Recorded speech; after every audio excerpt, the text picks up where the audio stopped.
નમસ્કાર મિત્રો, સ્વાગત છે તમારું મારા કિચનમાં।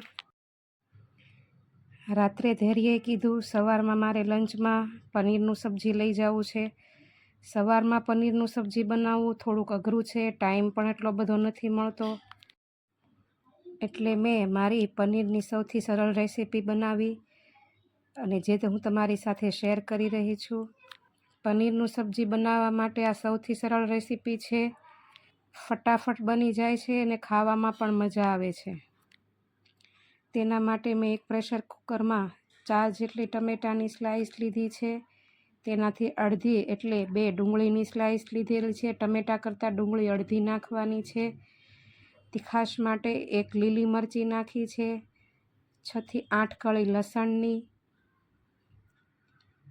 10 થી 12 નંગ કાજુ, 5 થી 6 નંગ બદામ। કાજુ ને બદામ બાળકો માટે નાખ્યા છે અને ગ્રેવીમાં પણ સરસ થાય છે।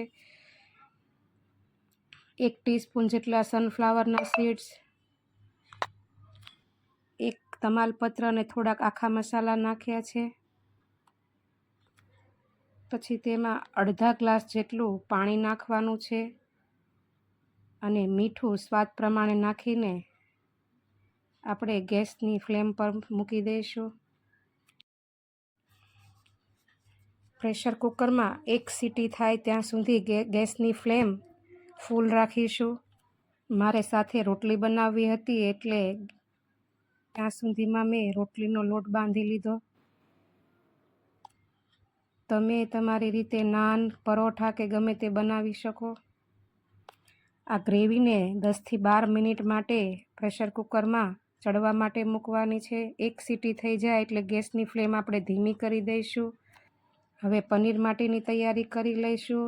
મેં થોડાક શાકભાજી નાખ્યા છે, જેમાં 1 કેપ્સિકમ ને 1 ગાજર। તમે એકલા પનીરનું પણ બનાવી શકો છો।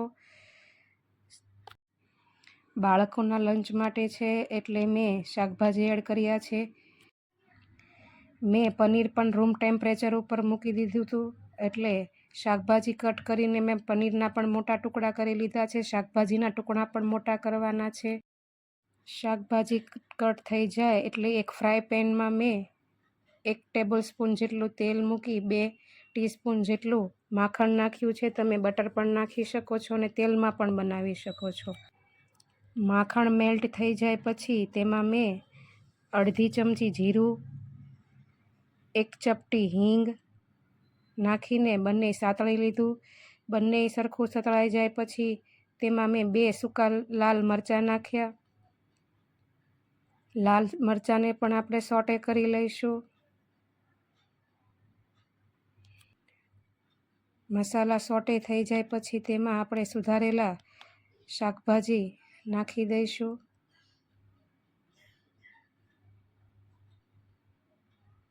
તેમાં મેં અડધી ચમચી હળદર અને સ્વાદ પ્રમાણે મીઠું નાખ્યું છે। તેમાં વેજીટેબલ મિક્સ કરી દઈશું।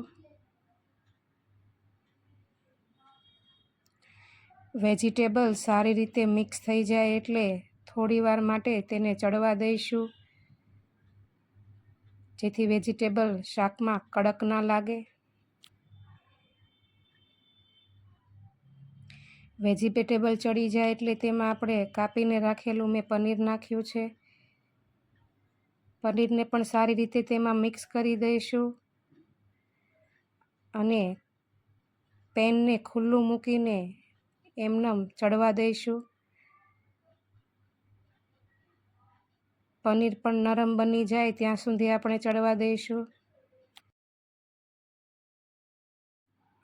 પ્રેશર કુકરમાંથી ગ્રેવીને કાઢી લઈશું અને એક મિક્સર જારમાં નાખીશું। તેમાં તમાલપત્રને પહેલાં આપણે કાઢી લઈશું, બીજા બધા મસાલા એમનેમ રાખવાના છે। બધી ગ્રેવી મિક્સર જારમાં કાઢીને તેનો પેસ્ટ બનાવી લઈશું। એકદમ સ્મૂથ પેસ્ટ બનાવવાનો છે, જેથી આખા મસાલાનો સ્વાદ સારો આવે। એકદમ સરસ પેસ્ટ બની ગઈ છે। આપણું પનીર પણ સરસ એવો કલર થઈ ગયો છે। હવે સબ્જી અને પનીરને સારો એવો કલર આપવા મેં એમાં 1 ટીસ્પૂન જેટલું કાશ્મીરી લાલ મરચું નાખ્યું છે અને 1 ટીસ્પૂન જેટલું ધાણા જીરો પાવડર નાખ્યો છે. બધું સરસ રીતે મિક્સ કરી દઈશું. પનીરનો અને વેજીટેબલનો કલર સરસ થઈ ગયો છે. હવે તેમાં આપણી ગ્રેવી નાખી દઈશું. ગ્રેવી આપણે પ્રેશર કુકરમાં ચોળવી લીધી છે એટલે ચડતા વાર નહીં લાગે અને ફટાફટ બની જાય તેવી આ રેસીપી છે. આ રીતે તમે 20થી 25 મિનિટમાં આરામથી પનીરનું સબ્જી બનાવી શકો છો. મિક્સર જારમાં વધેલું ગ્રેવી મેં પાણી નાખીને લઈ લીધું છે અને બધું સરસ રીતે મિક્સ કરીને ગ્રેવીને ઉકળવા માટે મૂકી દઈશું. ઢાંકણ ઢાંકી દઈશું. ગ્રેવી ઉકળે ત્યાં સુધીમાં મેં લંચ માટે રોટલી બનાવી લીધી. સવારમાં કામ વધારે હોય છે એટલે આવી રીતે સબ્જી બનાવવી તો એકસાથે 2 કામ પણ થઈ જાય છે. ગ્રેવી સરસ થઈ ગઈ છે. હવે થોડીવાર માટે ઢાંકણ કાઢી લઈ ગ્રેવીને એમનેમ ચડવા દઈશું. ગ્રેવીનું થોડું પાણી બળી જાય એટલે આપણી ગ્રેવી તૈયાર છે. સરસ કલર આવી ગયો છે અને ઘટ પણ થઈ ગયું છે. મેં તીખું નથી બનાવ્યું બહુ, તમે તમારા સ્વાદ પ્રમાણે બનાવી શકો છો. ગેસની ફ્લેમ બંધ કરીને આપણે તેને ગાર્નિશ કરી લઈશું. મેં લીલા ધાણાથી ગાર્નિશ કર્યું છે. તમે થોડી કસૂરી મેથી પણ નાખી શકો છો. તો તૈયાર છે આપણું સૌથી સહેલી રીતે બનતું પનીરનું સબ્જી.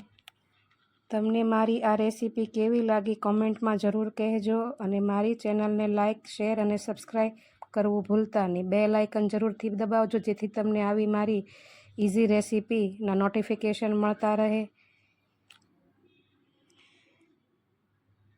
ધૈર્યના પણ મનપસંદ સબ્જી મળી ગયું એટલે મોઢું તો મોટું થઈ ગયું. એને પણ મજા આવી ગઈ. આવજો. જય શ્રી કૃષ્ણ.